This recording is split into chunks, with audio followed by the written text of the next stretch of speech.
Donnellan. Welcome, Minister. Thank you, Gerard. It's great to have you here, and my name is Gerard Mansour, and I'm Victoria's Commissioner for Senior Victorians. My role involves providing advice to the Victorian Government, businesses, and our Victorian community on the wide range of issues that affect us as we age. I normally spend a lot of my time in communities across Victoria, speaking with senior Victorians about what's on their mind. However, like everyone, my role has been impacted by the coronavirus. And so for now, while I cannot travel around the state, I'm delighted to join you today and facilitate this broadcast. I'd like to acknowledge the traditional owners of the land we're meeting on today. I pay my respects to their elders past and present and emerging. A big thanks goes to Federation Square Management for supporting today's broadcast. And we're streaming live from Deakin Edge in Fed Square, of course ensuring we have appropriate physical distancing. I'm very fortunate that I live a short walk from the Melburnians River. And when I was doing my walk on the weekend and thinking about today's broadcast, I was also watching the people around me. Some were running, some walking, some on bikes, and some sitting in the parks. As I watched, I observed people at all different speeds, and it reminded me of the famous Greek fable about the tortoise and the hare. As we all know, in this story, it's the tortoise who wins the race, where the moral lesson we can draw is that slow and steady wins the race. It reminded me that the current impact of the coronavirus on our society is not about a race to get back to normal life as quickly as we can. Rather, this is about taking a slow, steady and considered approach, not a sprint to a finish. I know many of us are wondering what life will be like in the weeks and months ahead. And that's the reason for today's broadcast and why we chose the title, Seniors and Coronavirus. Is it life back to normal? In this opening section, there will be a brief address by the Minister, followed by a discussion. We will then have some exciting announcements about this year's Seniors Festival. This will be followed by a live performance by the wonderful Gramophone Brothers and conclude with a question and answer session between the Minister and myself. A big thanks to all of you who took the time to send in questions, and we'll get through as many of those as we can. And now, I'm delighted to hand over to Minister Luke Donnellan to address us. Over to you, Minister. Thank you, Gerard, and thank you for the work you do. As I was thinking today, you're sort of like the guru Bob of senior Victorians, and the fact that you're a great listener is the most important thing, and politicians tend not to listen that much sometimes. They need to, but let's be very honest, you've done a great job of giving us the information of what the community is concerned about, what they need and what support they'd like. So thank you for the work you do. I'd like to acknowledge the traditional owners of the land upon which we stand, pay my respects to their elders past, present and future, and acknowledge them as the longest living civilisation in the world and how fortunate we are to be on their lands.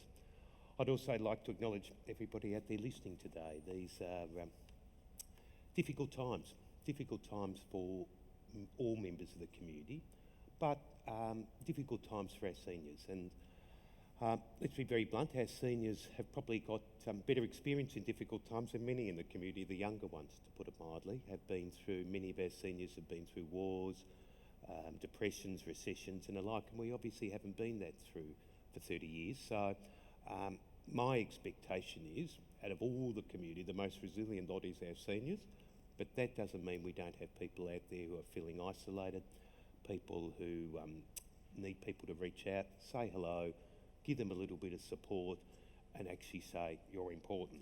So I guess with that in mind, it is, for us as a government, we've had to reimagine our Seniors Festival. And I'm hoping that with this reimagined Seniors Festival we're kicking off today, that in many ways, yes, we've had to change the model of delivery, whether it be on radio, or through TV and the like, but my hope is that we actually reach out to more than we usually might. In the past, my moral of the story would have been get out of the house, don't sit still, talk, engage.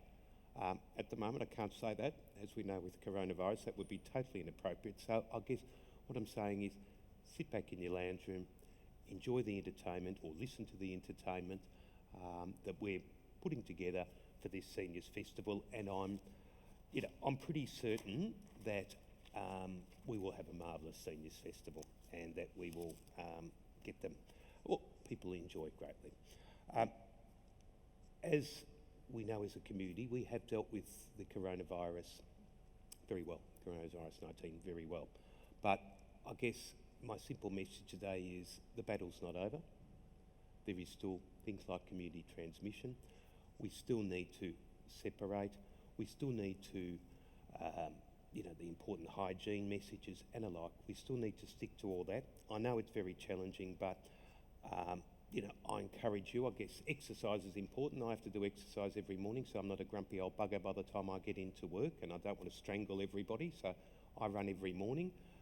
Keeping a bit of a routine. I find for me that sometimes I do need to get to the office because I've got too many people sitting at home online, so I've got to get to the office to do that. It is a little bit more boring than usual, no doubt about that, but a little bit of gardening, a little bit of cooking, for me, I'm finding helps me. I'm hoping that for our seniors there are, those opportunities to do things because we've got more time now to enjoy, to stimulate. But above all else, in many ways, it's about keeping one sense of self-worth during this time, because we've got so much time to think that we need to actually think positively about oneself. And I think that's the most important thing. Thank you, Minister. Now, if we were at a normal public event, what would happen now is that there'd be a massive round of applause. So virtually, I ask all those that are listening if they could just sort of put their hands together, and we'll do a bit of a virtual round of applause. So you covered some really important things there, Minister, and we'll be talking about a number of those things as we're going through the presentation very shortly. In your talk, Minister, you acknowledged that all of us are feeling the emotional challenge. During the broadcast, there'll be a number of practical suggestions that come up about how senior Victorians can receive additional support during this COVID-19 period. There's no doubt that we are going to experience a number of changes over time, a gradual easing of restrictions and a gradual opportunity to reconnect with those who are important in our lives. I'm aware that we'll cover a lot of areas in today's broadcast, so I'd like to say a bit more about what will happen after the broadcast so that people know how they can get information. Everyone who is registered will receive an email, probably next week, that outlines the information we're covering today. I know one of the challenges we have in the current environment is being able to keep up with all the important information. I'd like to give a plug for Seniors Online.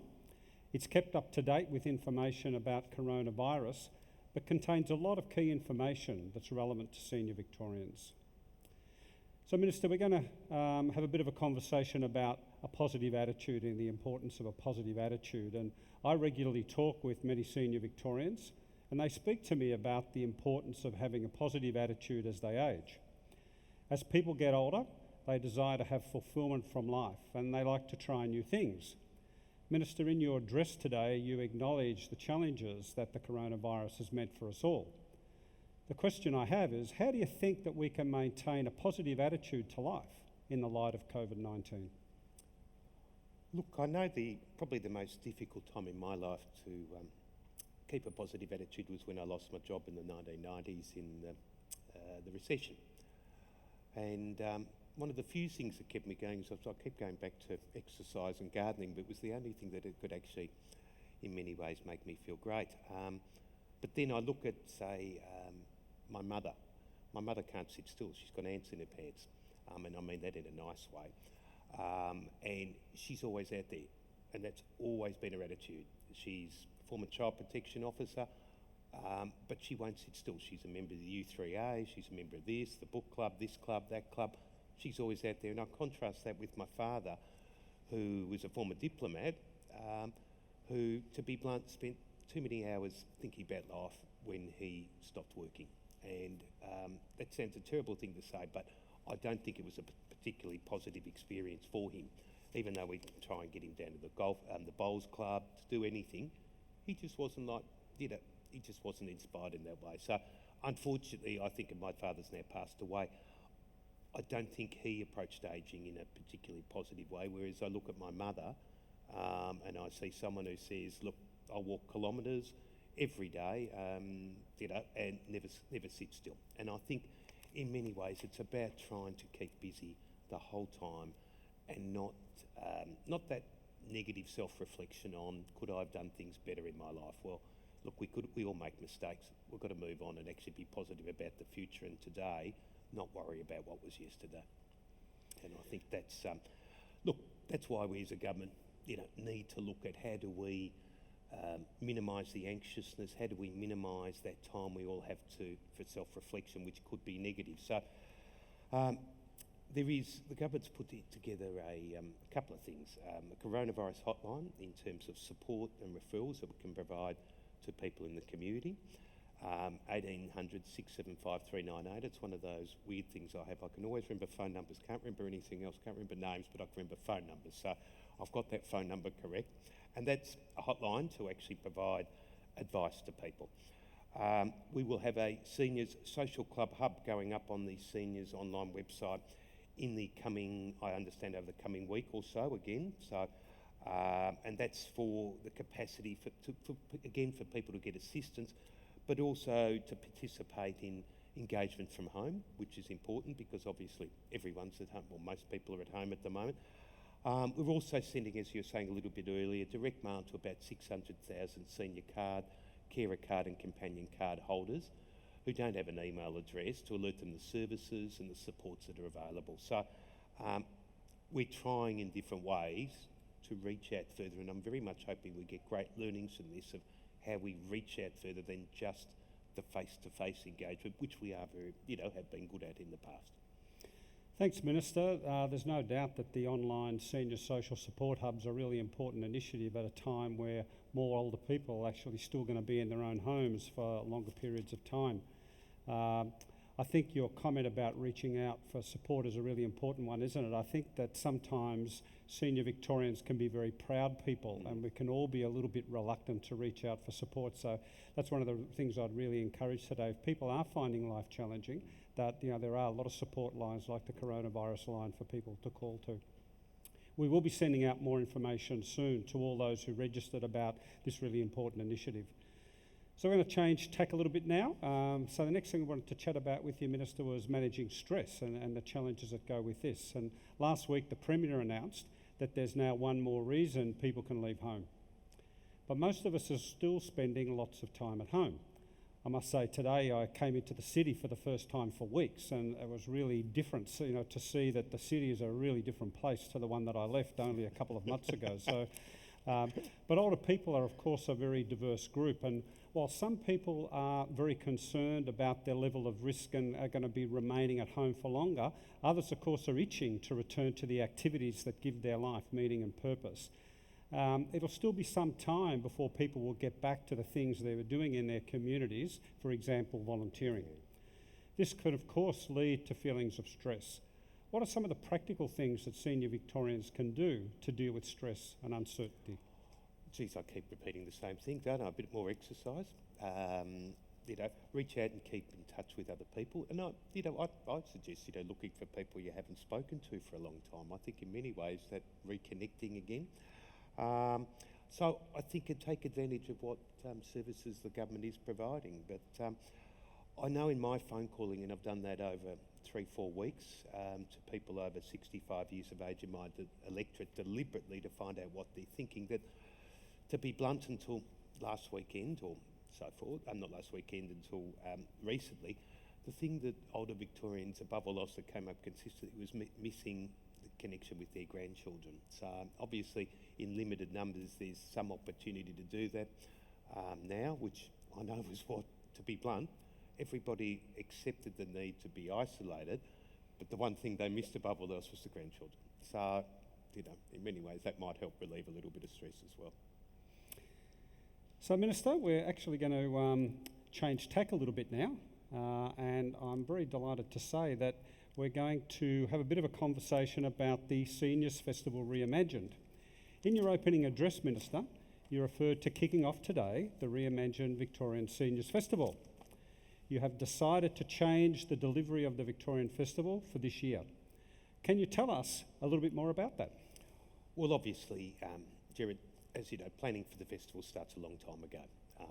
But given the uncertainty about how long the physical distancing requirements will continue, it was not possible to plan for large public events in October.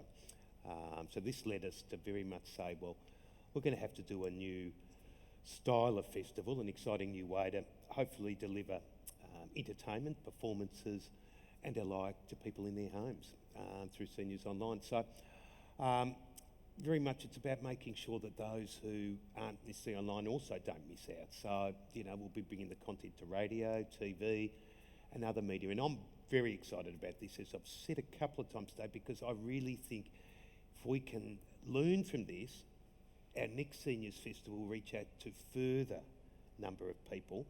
And even for those who really may have to stay at home in many ways because they physically might not be able to get out of the house, but hopefully we improve our reach out to those people so we can get to them. But we're also reimagining that, along with our Senior of the Year awards, to recognise older people with great life stories to tell and give shout outs to those people who support them. So we're very much broadening it, but this year's festival, I guess the theme is In the Groove, which I love music. I think music touches us in a special way, emotionally, and that's what I've always found. Before I found politics, I loved music and thought I'd be in a band, but obviously I'm sitting here on stage pretending a bad actor, a politician, probably worse. Well, Minister, I understand that we're actually going to be able to feature one of the live broadcasts. We're going to have a little run now, so let's have a look.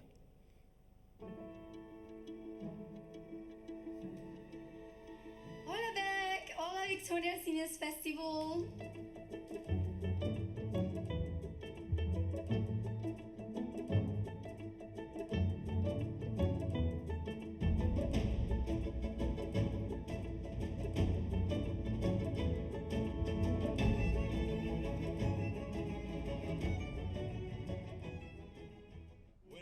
Came good, he made a handful, just enough to pay his tax bill. In the mail that followed, man, they sent him off to war. Now the old man's gone, but the wheel turns still, with the furrow headed right uphill. Driver at the engine, the fireman rings the bell, Sandman swings the lantern to show friend of mine. You are a friend of mine. You are a friend of mine.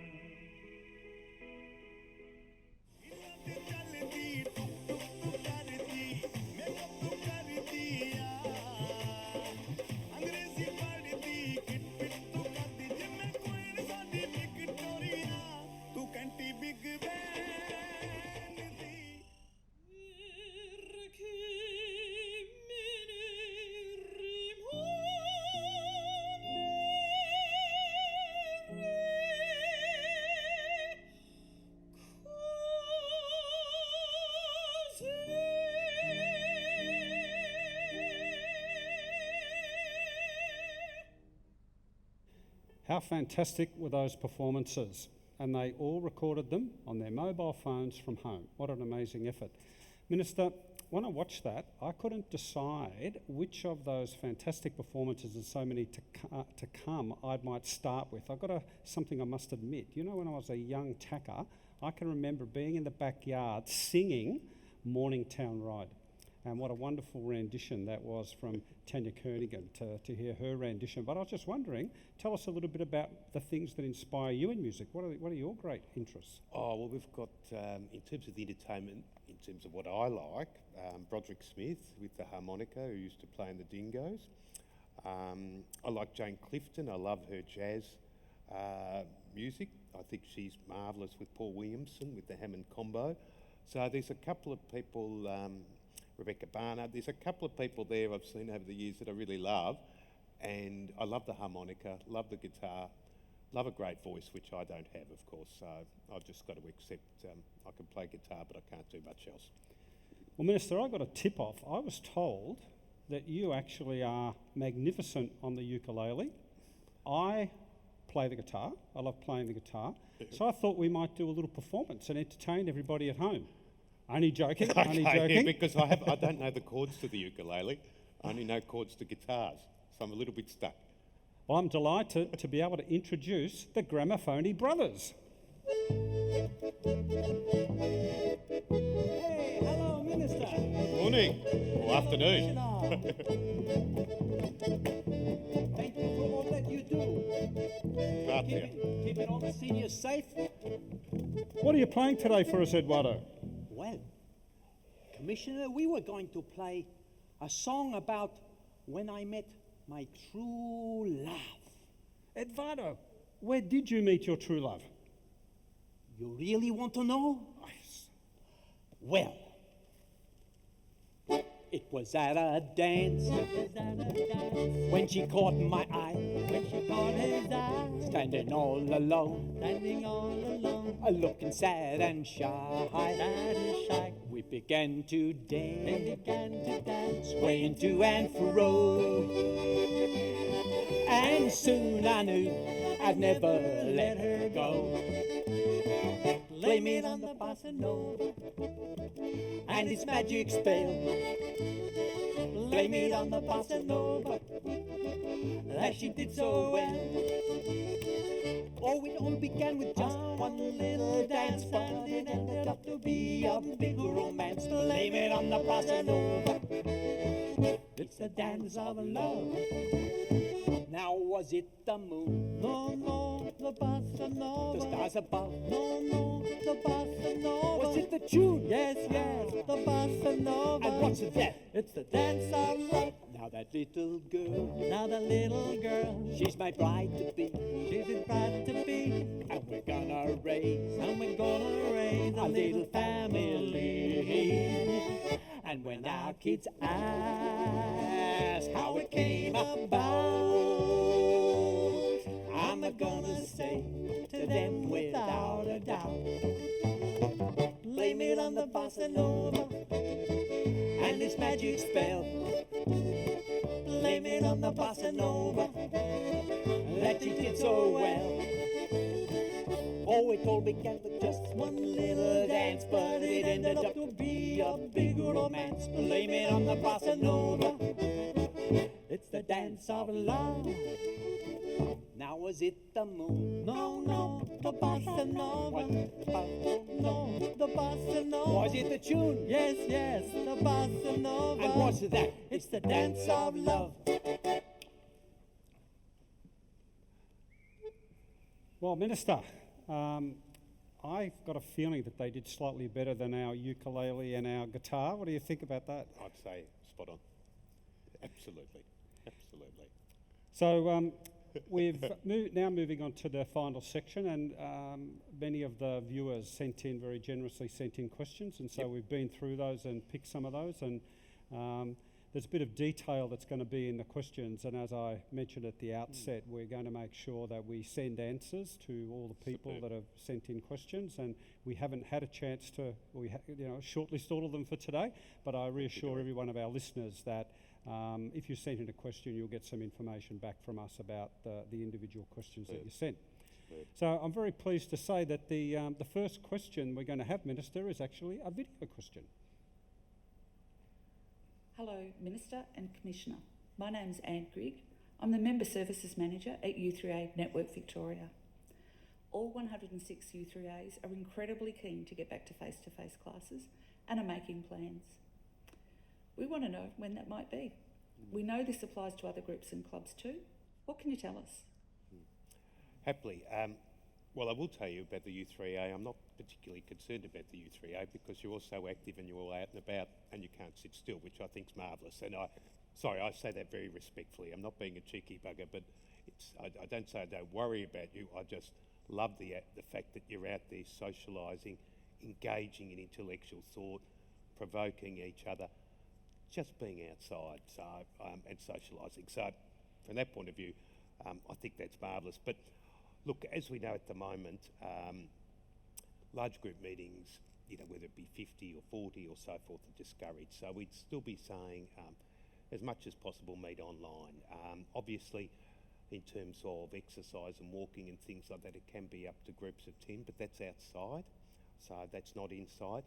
And as from 1st of June, we'll have cafes, restaurants, pubs will be able to reopen to serve meals up to 20 customers at a time per enclosed space. And then, of course, later on, I think in July, from memory, later on in July, this could increase to 100 customers, but that will obviously be subject to the advice of the Chief Health Officer. So, again, it's about using common sense. It's about not putting yourselves in harm's way, to put it simply. So we're all being asked, I guess, to make those sacrifices, and I just encourage people to continue doing so we don't have a second wave come over the top after we've done such a good job of minimising the impact on coronavirus on our community. I'd hate to see us have to go backwards and reapply restrictions. So I guess really what I'm saying is, if you need to meet, plan about reopening the U38 online at the moment, or maybe go for a walk at 10 maybe and plan, but no meeting, large groups inside is just not advised by the Chief Health Officer at the moment, and we take our advice from him. So, Minister, I notice I'm very fortunate, as I said at the beginning, that I live near the Maribyrnong River, and I am aware that it's a very popular walking area, and I've noticed that some of the groups are now back in really small groups. The ones have maybe become twos, and the twos have become threes, and people are, very disciplined with that physical distancing. So I think it's about that sense of patience, isn't it? People just staying with it for a little bit longer, and that all the hard work that people have put in will eventually pay off. Well, I'll put it bluntly, there's no fun when you're dead, okay?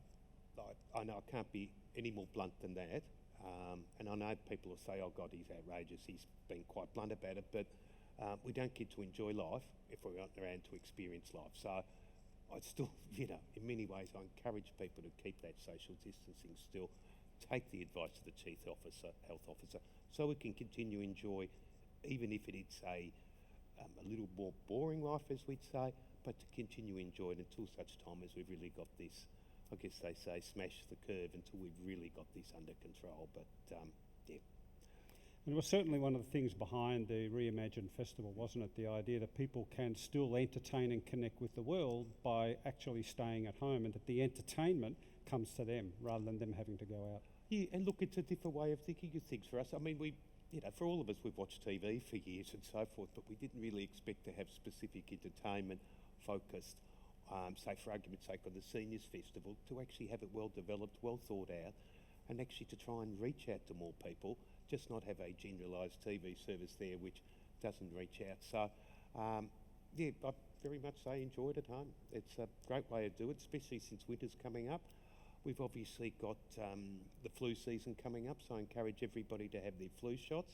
All my staff, or I believe all my staff have had them, because we've been fortunate enough in the Department of Health that there is flu shots available. So I very much encourage everyone to have those flu shots, because last thing we need is a pandemic of flu around the community as well. Well, Minister, you must have a crystal ball, because you actually answered my next question. I was actually just about to say, what should older people do at this period of time? I know there's some concern about whether, with the coronavirus, is it still the right thing to do to go and have a flu shot? Is that a very sensible thing to do? So that was actually the next question. People's concern about, is it safe to actually have the flu shot? Oh, look, it's safe to have the flu shot. You could always rely on the Minister to go a little bit off script. Never sticks to script. Hopeless at that. But anyway, I apologise. Yeah, look, there are opportunities to do that, and you've even got doctors who will visit the house and things like that, so that people can feel a little bit safer, that they may not want to go into a clinic at the moment. There are opportunities to do that. So, the best way of preventing a flu is by very much getting vaccinated each year. So I encourage everybody out there to very much take up those opportunities. It is subsidised for the federal government and the like. So let's take advantage of it to protect ourselves. I must say it's something that I made sure I did, as very recently had my flu shot, and I think one of the really good things over the last few years has been the ability to get it in so many different places. You know, you can go to your GP, you can go to your pharmacist, so it's a really good opportunity for people to take advantage of the broad opportunity. So a strong message to all our viewers about the importance of getting their flu shot. Absolutely. So the next question that we've got, Minister, relates to volunteering. Many senior Victorians, as you know, do an amazing job as volunteers, and a number of those people are actually, they're itching to get back to doing their volunteering roles, because we know that that's a really important part of, for particularly older people, what gives their life meaning and purpose. And so the question that we've been sent is, I've been a volunteer at my local community service club, can I return to this? Look, we know people get nourishment from helping others, and that's something very special. The fact that you've got to be a special person, in a sense, to get nourishment from them. So it's that type of giving attitude that so many of our seniors have, and they want to exercise that. And this week, obviously, since we've got our little badge on, it's National Volunteers Week, and in many ways this celebrates that enormous contribution that volunteers make to our community, whether it be in things like the SES, and that was called out last night with all those storms. But yes, people can volunteer, but with social distancing, if you can do it from home, great. If you can't do it from home, still ensure that you've got that social distancing and you're protecting yourself more than anything else. There are volunteer organisations still operating, but they are applying these restrictions, in a sense, to distance people to ensure that we are safe. So good hygiene, wash your hands the whole time, and make sure that you distance from people. Thanks, Minister. The next question is an area that's on a lot of people's minds, and it's certainly been in the media the last few days, and that's nursing home visits. And we know that some of the most vulnerable people in our community are the ones that are actually living within a nursing home. And many of our viewers today will have maybe a parent or a relative, a friend that's living in a residential aged care home. And what they're asking us and they're wanting to know is, can they actually now visit somebody who's living in an aged care home, often referred to as a nursing home. So the whole issue of visits to nursing homes is a thing that's on people's mind. Yeah, and look, this is something that very early on I pushed for specific guidelines in relation to our aged care facilities with the state government. So finally there was a national code created, which is very important. We can circulate to people who have registered for this broadcast, or you can locate it online. But there are new restrictions in place, but you should be able to visit your nursing home to provide care and support, and that can be for a maximum of 2 people visiting each day at the moment. So yes, you can visit, but if there is a suspected case of coronavirus, there will be facilities like that will be shut down for a period of time while they get the protocols in place, do all the testing, ensure that the staff have all been tested and alike, because the last thing we want to do is this spreading quickly. But visits of short duration, end-of-life visits, I know that's incredibly difficult. There will be restrictions on some people under 16 years of age. But, if people have got concerns and people are frustrated, they can reach out to speak to either literally email my office in the first instance, or one of the advocacy bodies. There you go, that's put a bit of my list there. I didn't realise I had that one, but the Older Persons Advocacy Centre Network, or the Aged Care Quality and Safeguards Commission will answer questions in relation to that. But I know that the staff in the state government's aged care branch have been reaching out to both public and private providers to ensure that these guidelines are abided to, but by the same token, people do have access to ensure care and support, and likewise.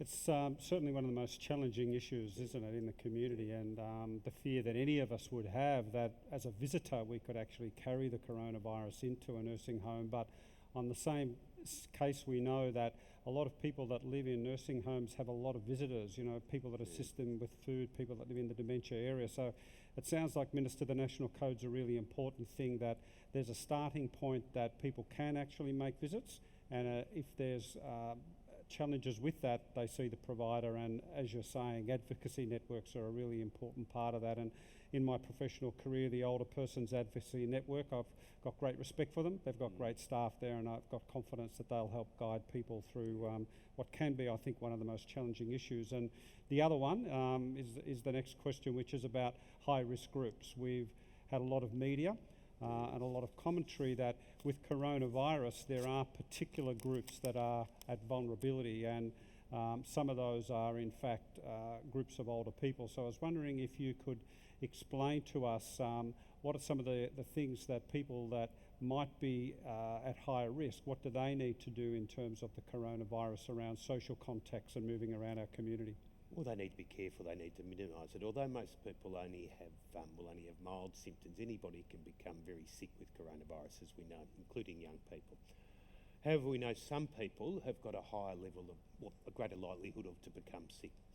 Our Aboriginal and Torres Strait Islander people under 50 years of age and over, people with chronic or medical conditions, existing chronic or medical conditions, you know, whether you're over 50 or over 65, if you've got a chronic or medical condition, that is dangerous. If you've got an immune system which has been compromised, people over 70 years of age, and people, as I was saying a little bit earlier, with compromised immune systems. So it is a large group of people in our community that do need to be extra careful. They do need to ensure that, you know, preventative measures, both for themselves, but also for those visiting, talking to them and alike, are applied, so that we ensure, you know, that we protect people as best possible. One of the realities for higher risk groups is they're on, like all of us in life, are on like a continuum, aren't there? And as I reflect on the lots of older people that I talk to in my role as a commissioner, I think there's a group of older people that I must say I'm very lucky. I don't have any underlying health conditions, and so I feel really confident that when I'm allowed to go back and interact with all the distancing, I can do that. But I know there's many older people that do actually have underlying health conditions, and my sense is they're going to delay their entry back into our community in some way. And so have you got any thoughts, Minister, on how we can make sure that people that are living in their own homes and the risk of isolation, what our community members might be able to do to make sure that people don't become isolated within our local community? Yeah, look, you reach out, you know, go and, you know, maybe buy groceries for that, you know, that older couple who don't really want to get out of the house. So, you know, things like that can help go and get the, you know, the pharmacy needs, particularly for that day. Try and protect them from potentially getting the coronavirus more than anything else by providing that level of assistance. You know, for argument's sake, if people have to isolate due to, you know, for argument's sake, due to coronavirus, you know, we'd put together food packages in those instances. But, you know, if there are people who have fears of, I guess, infection and really are feeling very isolated, there is support available for the coronavirus hotline and things like that. So I encourage them to take up those opportunities.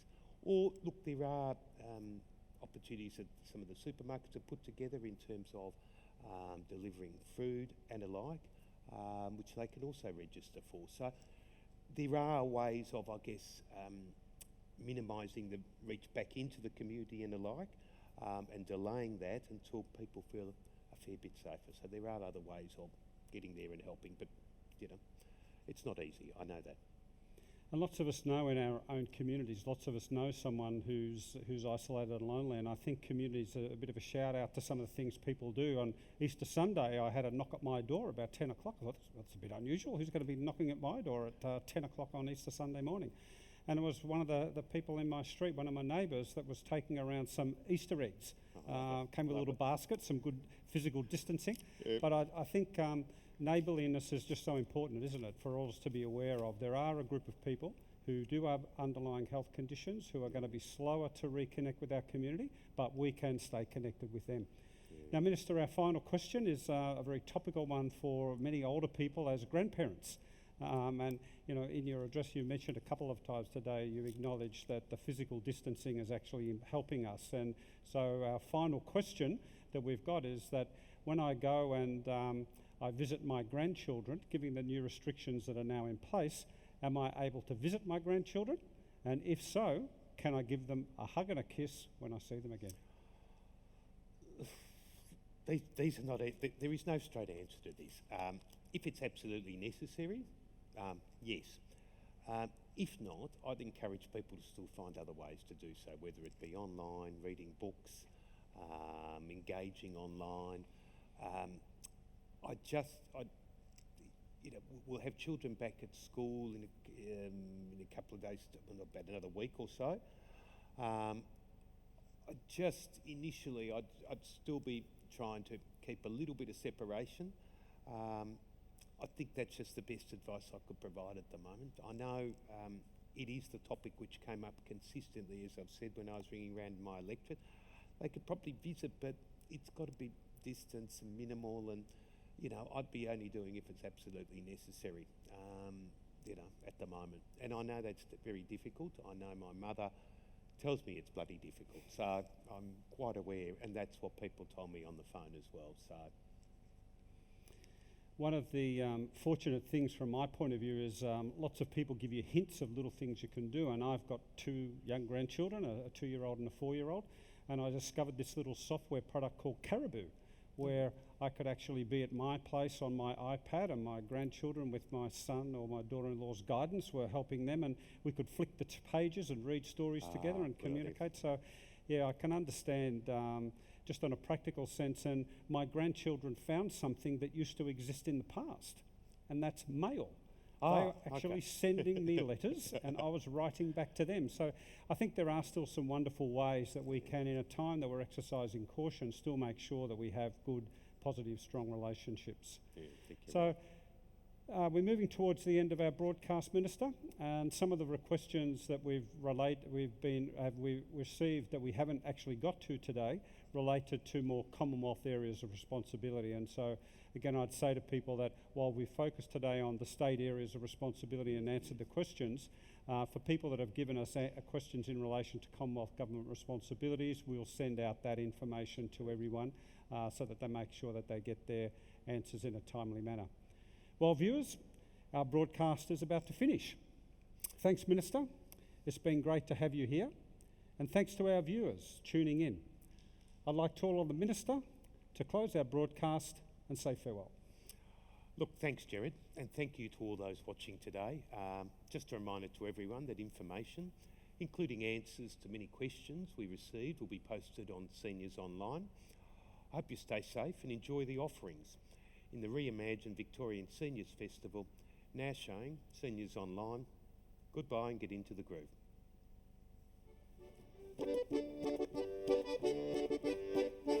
Can't you see I love you? Please don't break my heart in two, 'cause that's not hard to do, 'cause I don't have a wooden heart. And if you say goodbye, then I know that I would cry. Maybe I would die, 'cause I don't have a wooden heart. There are no strings upon this love of mine. It was always you from the start. Treat me nice, treat me good, treat me like you really should, 'cause we're not made of wood, and I don't have a wooden heart. Mussi den, so strähle hinaus, und du, mein Scheit, bleibst hier. Mussi den, so strähle hinaus, und du, mein Scheit, bleibst hier. There are no strings upon this love of mine. It was always you from the start. Sei mir good, don't hit me with a piece of wood, 'cause that's not very good, and I don't have a wooden heart. Hey, in French, okay? La la la la, la la. La la la la la la la la la. What about Spanish? Spanish? La la la la la la la la la la la la. La la. What about Ethiopian? La la la la la la la. There are no strings upon this love of mine. It was always you from the start. Try me nice, treat me good, treat me like you really should. 'Cause I'm not made of wood and I don't have a wooden heart.